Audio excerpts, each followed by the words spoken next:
It was a quiet Tuesday evening when Sandra finally decided she couldn't take it anymore. For months, her exhaustion had been inexplicable. She'd chalked it up to the long hours she put in at the diner, where she worked double shifts to support her 2 children, Emma and Liam. Being a single mother was no walk in the park, and Sandra prided herself on holding everything together, even on her worst days. But lately, something had felt off. It wasn't just the tiredness, there were other little things that didn't add up. Groceries seemed to vanish faster than usual, her wallet occasionally felt lighter, and sometimes she swore she heard faint creaks in the house at odd hours of the night. At first, she dismissed it all, blaming her overworked mind for playing tricks on her. But as the days turned into weeks, the unease grew. That evening, after tucking Emma and Liam into bed, Sandra poured herself a cup of tea and sat at the kitchen table, staring at the small box in front of her.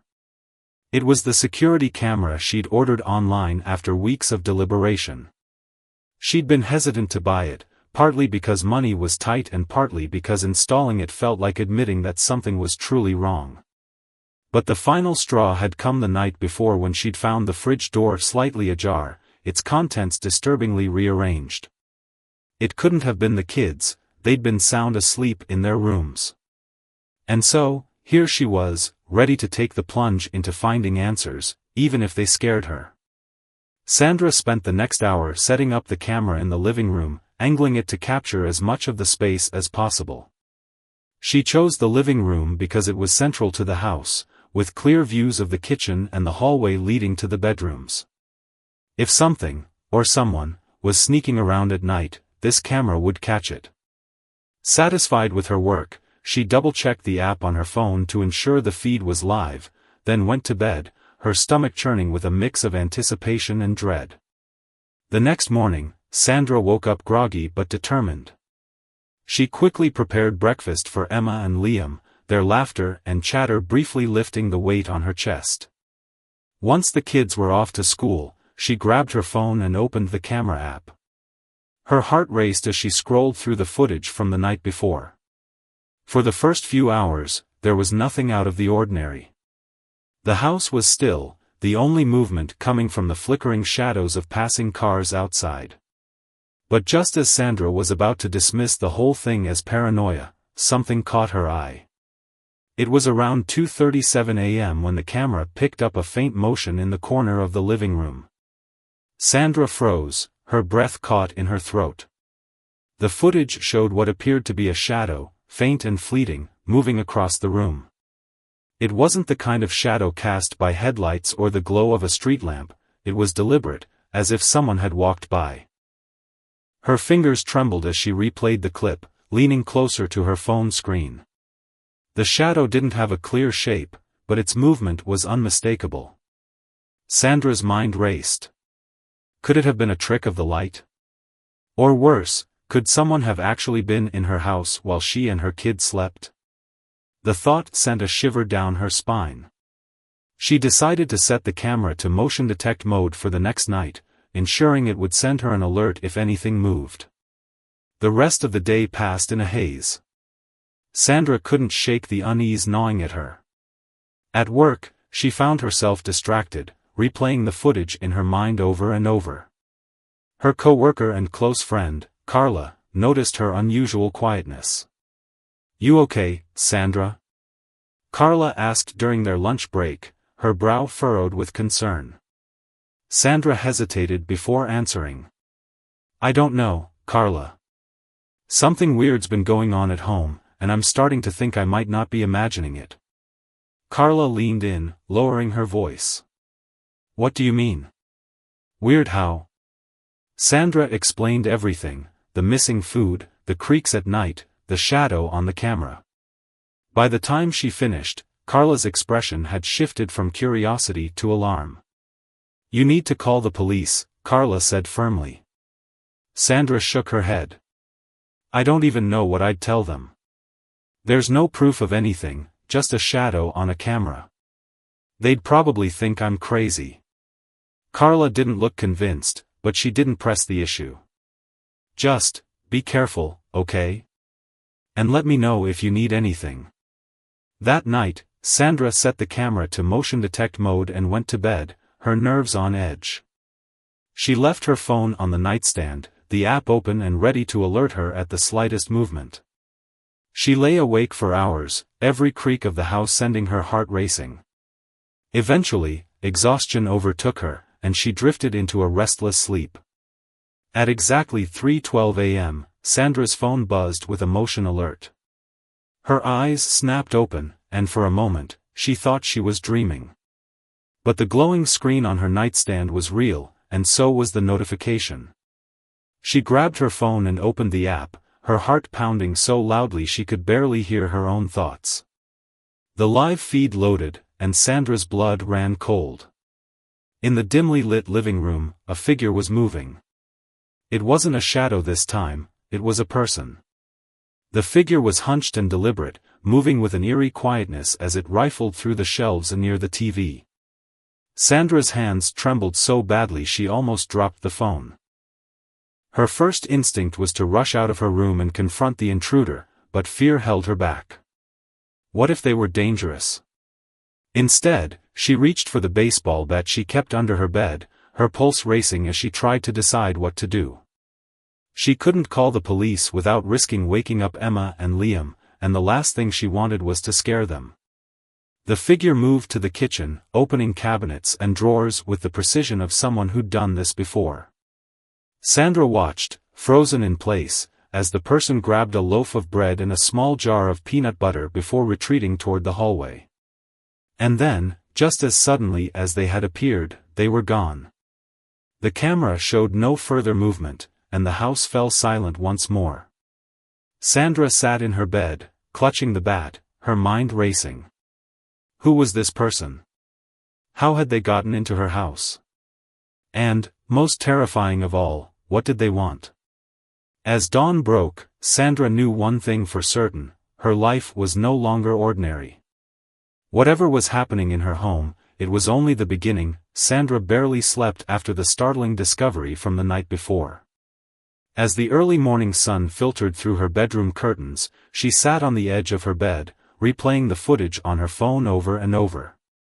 The figure was no figment of her imagination, it was real, moving with purpose and familiarity through her home.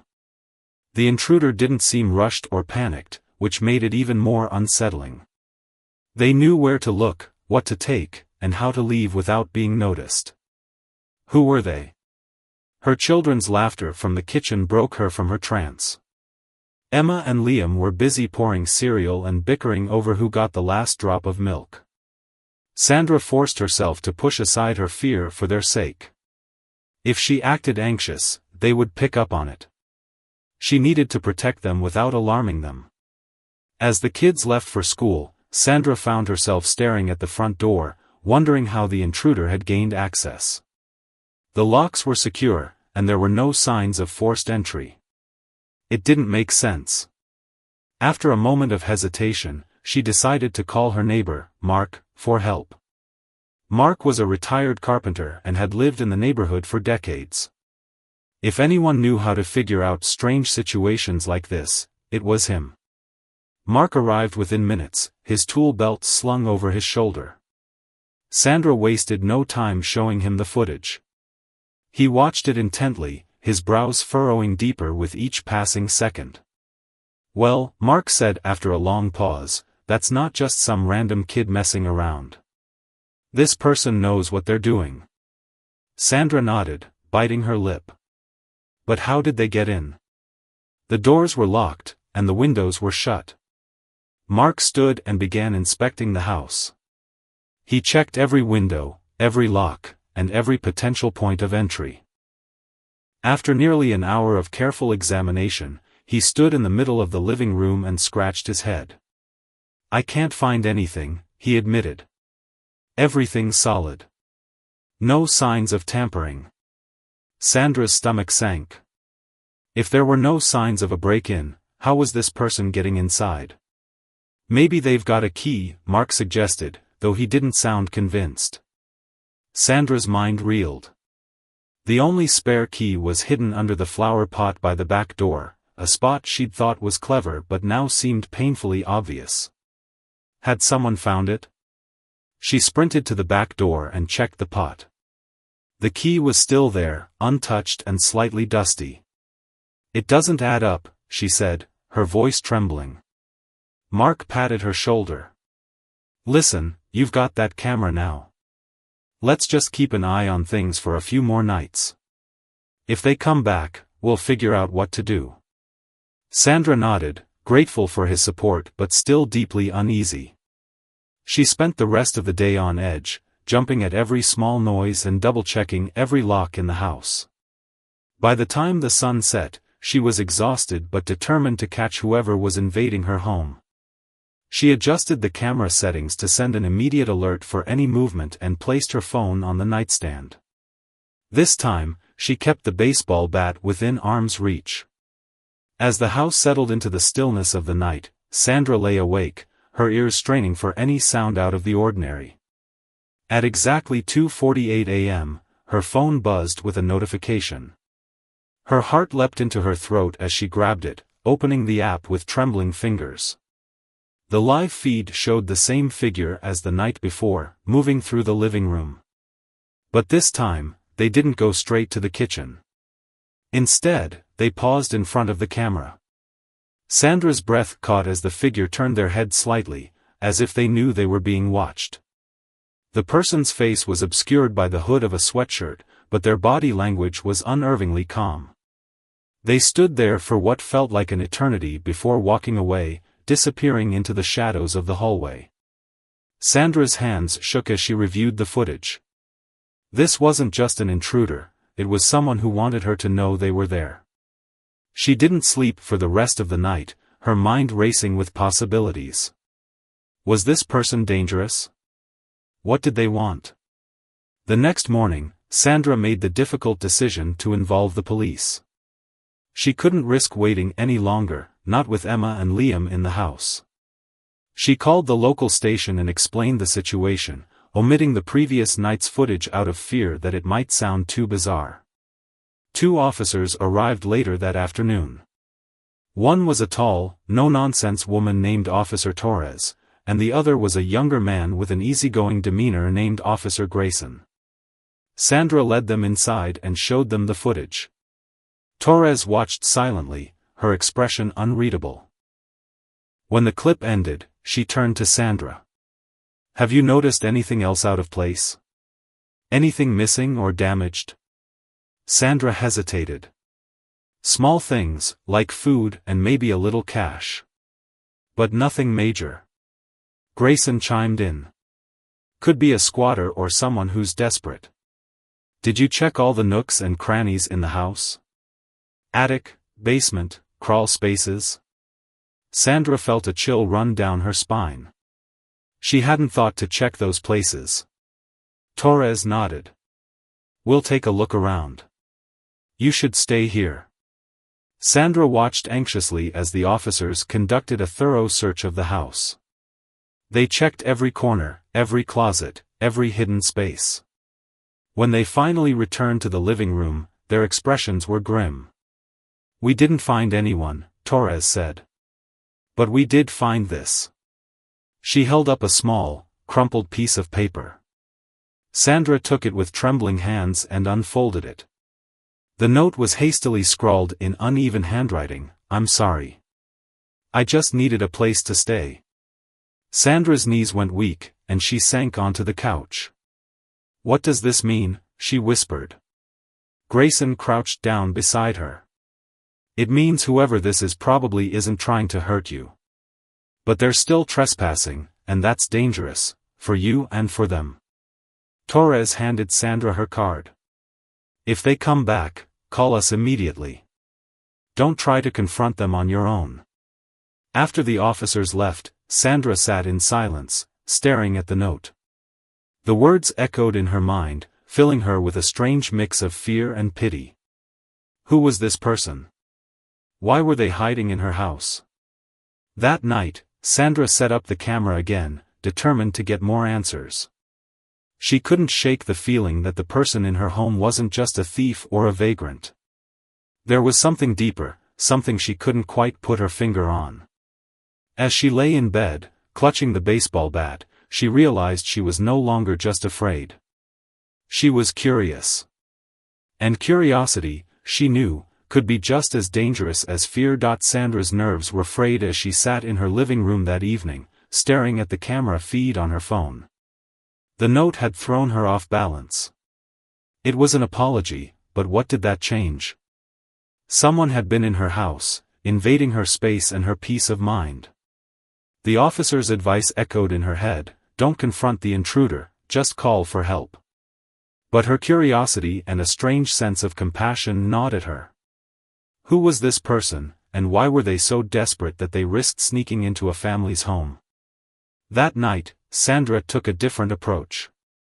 She rearranged the living room, clearing clutter and placing her phone in a charging dock to keep it fully powered. She left a plate of food on the kitchen counter, a sandwich, an apple, and a bottle of water. It felt absurd, almost reckless, but she couldn't help herself. If this person needed a place to stay, they might also need something to eat. The hours dragged by, and Sandra stayed glued to her phone, watching the camera feed. Midnight came and went, the house quiet except for the soft hum of the refrigerator. Her heart pounded every time a shadow moved or the house creaked. At 2:30 a.m., the familiar notification buzzed on her phone. Movement detected. Sandra's stomach churned as she opened the app. There they were again, the figure, dressed in the same dark hoodie, moving cautiously through the living room. This time, they stopped at the kitchen counter, their hood dipping slightly as they noticed the plate of food. For a moment, they stood perfectly still, as if debating whether to take it. Then, with a quick motion, they grabbed the sandwich and bottle of water and disappeared back down the hallway. Sandra's heart raced as she watched the footage on repeat. This was no random thief. Whoever they were careful, almost considerate. She tried to imagine what kind of person could live like this, sneaking into someone's home under the cover of darkness, leaving cryptic notes and taking only what they needed. The next morning, she made a decision that felt both bold and foolish. She wrote her own note and left it on the kitchen counter, alongside another plate of food. Who are you? Why are you here? Let's talk. The rest of the day passed in a haze of anxiety. Sandra went about her usual routine, getting the kids to school, running errands, making dinner, but her thoughts were consumed by the intruder. She kept questioning herself. Was she putting her family at risk? What if this person was dangerous? But something deep inside her insisted that there was more to the story. That night, Sandra set up her phone and positioned herself on the couch with a blanket, pretending to sleep. She wanted to see this person in real time, not just through a screen. Her heartbeat thundered in her chest as the hours crept by. At around 2:45 a.m., she heard the faintest creak of a floorboard. Her breath caught as she cracked her eyes open, keeping her body perfectly still. The figure emerged from the shadows, moving toward the kitchen counter. This time, they hesitated, picking up her note and reading it under the dim light from the stove. Sandra felt a surge of adrenaline. She wanted to say something, to confront them, but fear kept her rooted in place. The figure folded the note carefully and tucked it into their pocket.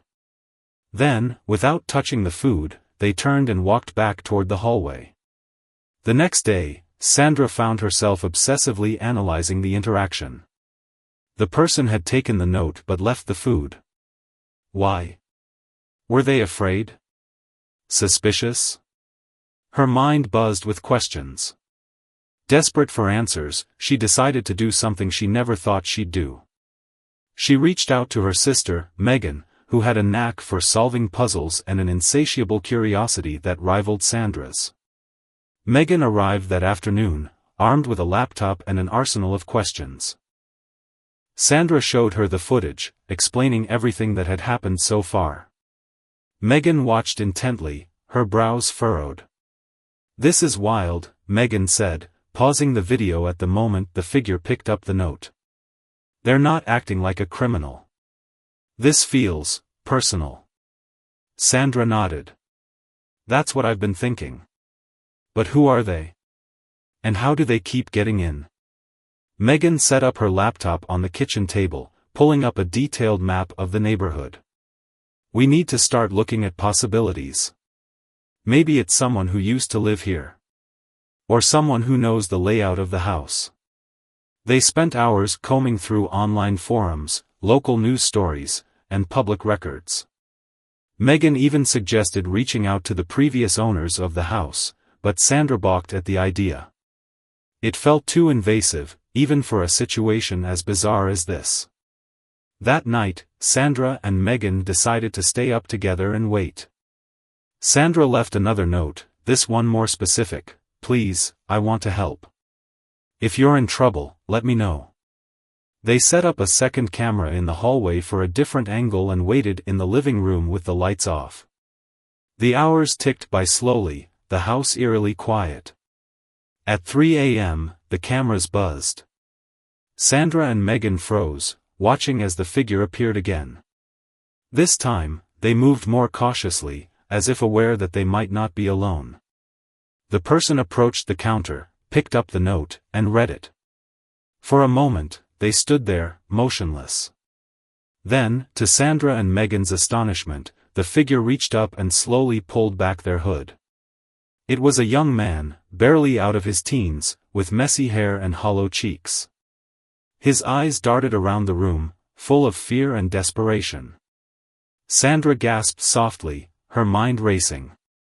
This wasn't who she had expected. The young man hesitated, then turned and walked toward the hallway. Megan whispered, "Should we stop him?" But Sandra shook her head, her heart pounding. Something about his expression stopped her. She felt an overwhelming urge to understand him before taking any drastic action. The next morning, Sandra found a new note on the counter. It was written in the same uneven handwriting, "I'll explain. Meet me at the park, noon tomorrow. Alone." Sandra's heart raced as she read the note. Megan frowned, looking over her shoulder. "This could be dangerous," she said. "You can't just go by yourself." But Sandra felt a strange mix of fear and determination. She needed to know the truth. This was no longer just about protecting her home, it was about understanding why this stranger had chosen her family. The following day, Sandra prepared to meet the mysterious intruder, her mind buzzing with questions. As she walked to the park, her heart pounded in her chest. Who was he? What did he want? And what secrets would he reveal? The answers, she knew, could change everything. Sandra arrived at the park a few minutes before noon, her heart pounding as she scanned the area. The December chill bit at her fingers, which she had stuffed deep into the pockets of her coat.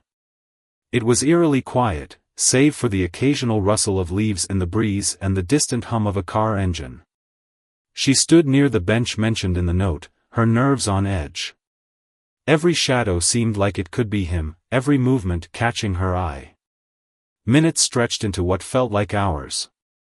Sandra checked her watch, 12:10 p.m. She debated whether to wait any longer. What if this was a trap?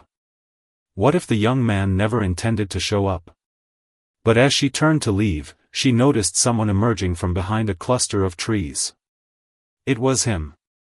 The young man from the camera footage. He looked even thinner in daylight, his cheeks hollow and his clothes hanging loosely on his frame. His hoodie was faded and frayed at the cuffs, and his sneakers were scuffed and worn. His eyes, though wary, carried a flicker of something Sandra couldn't quite place: regret? Shame? Desperation? He stopped several feet away, keeping a cautious distance. "You came," he said, his voice low and rough, like he hadn't used it in days. Sandra nodded, trying to keep her own voice steady. "You asked me to. I want to understand why you've been coming into my house." The young man shifted on his feet, glancing around nervously. "I'm sorry about that. I didn't mean to scare you or your family. I just didn't know where else to go." Sandra took a deep breath, her curiosity pushing her fear aside. "Who are you?" He hesitated, his eyes darting to the ground. "My name's Tyler," he said finally. "I used to live in that house, a long time ago. Before everything fell apart." Sandra's mind raced. She had lived in the house for nearly 6 years and had never heard anything unusual about its previous owners. "Why didn't you just knock on the door and explain? Why sneak in?" Tyler's shoulders sagged, and he looked away. "Because I didn't think anyone would believe me. And I didn't want to get the police involved. I've had problems with them before." Sandra's heart softened despite her lingering wariness. There was something deeply human about the way he stood there, vulnerable and exposed. "What happened, Tyler? Why did you come back to the house?" He hesitated again, then finally sat on the edge of the bench, still keeping a few feet of distance between them. "When I was a kid, that house was everything to me. It was where my mom would bake cookies every Saturday. Where my dad taught me how to ride a bike in the driveway. It was safe. Until it wasn't." Sandra sat down slowly, her curiosity growing. "What changed?" Tyler rubbed his hands together, his gaze distant. "My dad lost his job, and things got bad. Real bad. He started drinking, and my mom couldn't keep up with the bills. We ended up losing the house. My parents split not long after, and I ended up bouncing between foster homes." Sandra's stomach churned. She hadn't expected a story like this. "And now?" Tyler gave a bitter laugh. "Now I'm 23, with no family, no job, and nowhere to live. I came back to the house because it's the only place that ever felt like home. I didn't mean to cause trouble. I don't know. I guess I hoped I'd find some piece of what I lost." Sandra was silent for a long moment, trying to process everything. The story felt too raw, too personal, to be a lie. "Why the notes?" she asked softly. Tyler glanced at her, his eyes filled with guilt. "I wanted you to know I wasn't trying to hurt anyone. I thought, maybe if I left an apology, it'd make it less awful." Sandra's heart ached at his words. She could see the pain etched into every line of his face, the weight of years spent struggling. But there were still questions she needed answered. "Why didn't you go to a shelter or ask for help?" Tyler looked down at his hands. "I tried shelters, but they're overcrowded and dangerous. And asking for help? That's hard when you feel like you don't matter to anyone." Sandra felt tears prick her eyes. She thought about her own children, about how lucky they were to have a warm, safe home.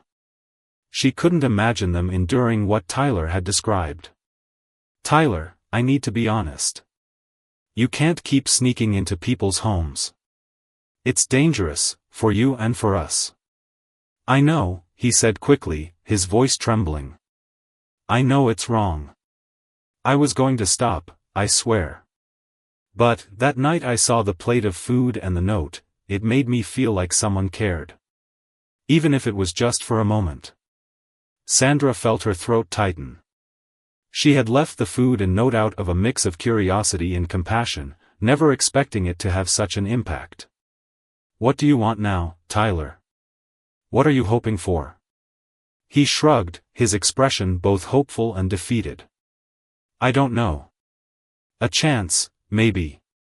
To fix my life. But I don't even know where to start." Sandra studied him, her mind racing. She didn't know if she could trust him completely, but she also couldn't ignore the pain in his eyes. "Look," she said finally, "I can't promise anything. But I know people who might be able to help. If you're willing to work at it, we can figure something out." Tyler's eyes widened, a flicker of hope breaking through his guarded expression. "You'd do that? Even after everything?" Sandra nodded, her voice steady. "Everyone deserves a second chance. But you have to promise me, you'll stop sneaking into the house. No more notes. If you need something, you come to me directly." For the first time, Tyler smiled faintly. I promise. Sandra stood, her heart lighter but still wary. Okay. Let's start small. Meet me here tomorrow, same time. I'll see what I can do.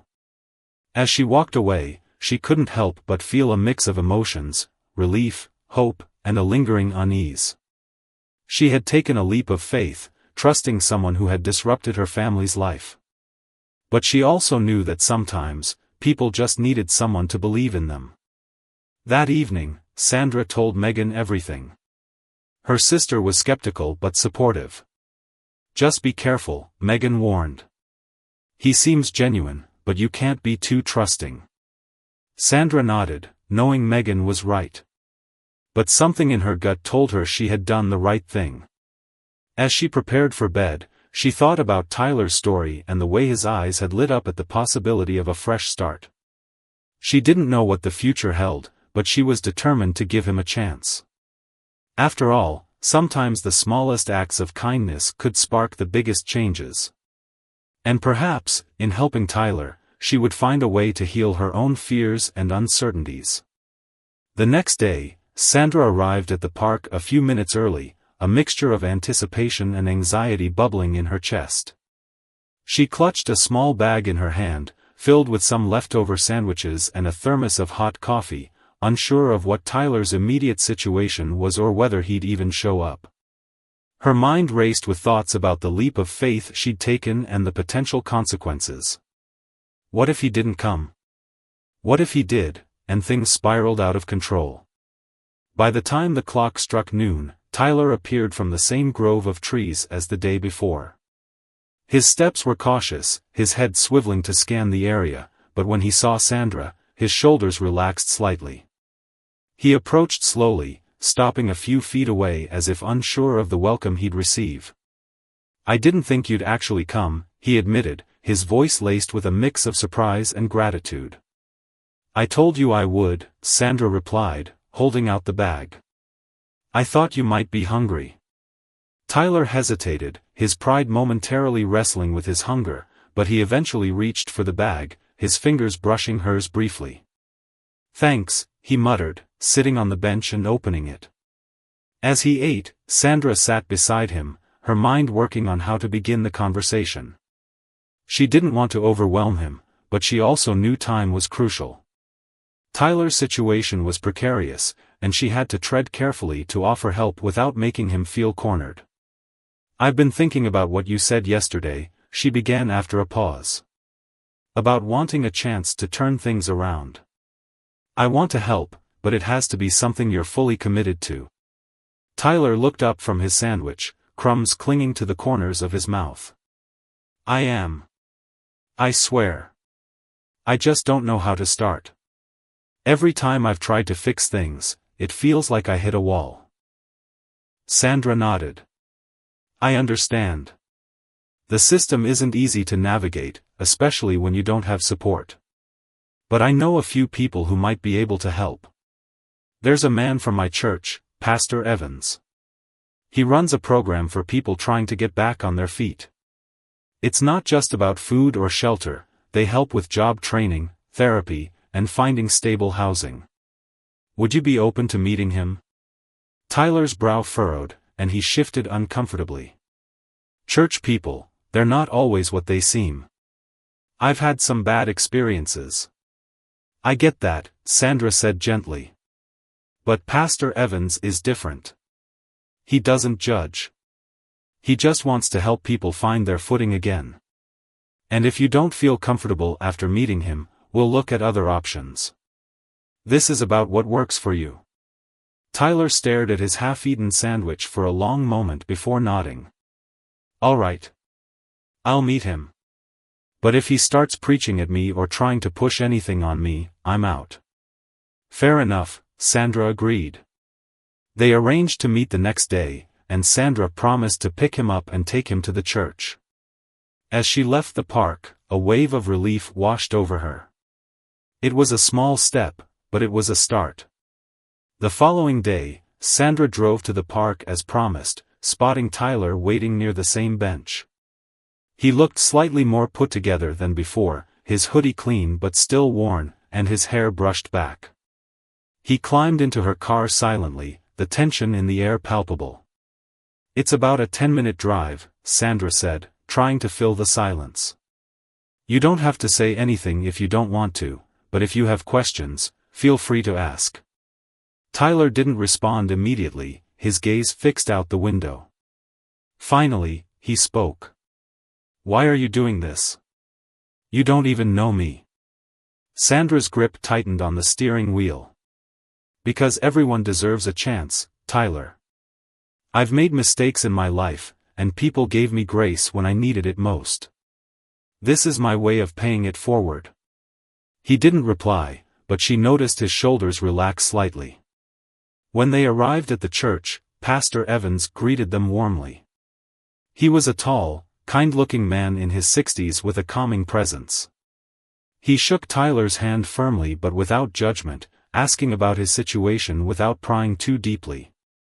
Tyler was guarded at first, his answers short and clipped, but Pastor Evans had a way of drawing people out. By the end of the conversation, Tyler agreed to join the program on a trial basis, starting with a temporary spot in the church's transitional housing. Over the next few weeks, Tyler began to settle into a routine.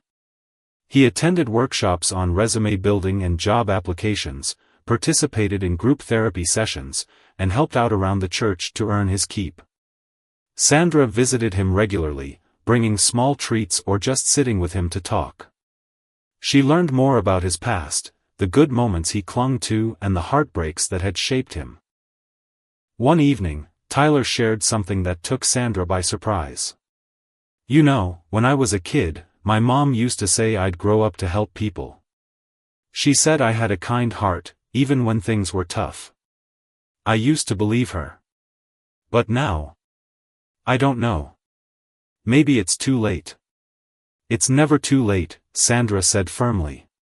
"You're already proving that by being here, by trying. And who knows? Maybe one day, you'll be the one helping someone else get back on their feet." Tyler smiled faintly, the first genuine smile she'd seen from him. Maybe. Despite the progress, not everything went smoothly. Tyler had moments of doubt, times when he considered walking away. One particularly bad day, he lashed out at Pastor Evans during a therapy session, accusing him of not understanding what it was like to lose everything. Later, Tyler confided in Sandra about the incident. I don't know how to trust people. Every time I think things are getting better, something happens, and it all falls apart. I don't want to hope for too much, only to lose it again." Sandra placed a comforting hand on his shoulder. "It's okay to feel that way. Trust takes time. But the fact that you're still here, still trying, that says a lot about who you are." As the weeks turned into months, Tyler's confidence grew. He secured a part-time job at a local cafe, thanks to one of the program's connections, and began saving money for a place of his own. His transformation was gradual but undeniable. Word of Tyler's story began to spread within the community, thanks to Pastor Evans sharing it during a church service, anonymously, at first. People were inspired by his resilience and Sandra's willingness to help. Donations to the church's program increased, allowing them to expand their services and help more people. One day, Tyler approached Sandra with a tentative smile. "There's something I've been meaning to say. Thank you. For not giving up on me when I'd already given up on myself." Sandra's eyes filled with tears. "You're the one who did the hard work, Tyler. I just gave you a nudge in the right direction." But Tyler shook his head. "That nudge was everything. You believed in me when no one else did. I'll never forget that." As Sandra drove home that evening, she reflected on how much had changed since the night she discovered Tyler on the camera footage. What had started as a mystery had turned into a journey of redemption, not just for Tyler but for herself as well. She had been reminded of the power of compassion, of how small acts of kindness could ripple outward and create lasting change. For the first time in a long while, Sandra felt a deep sense of peace.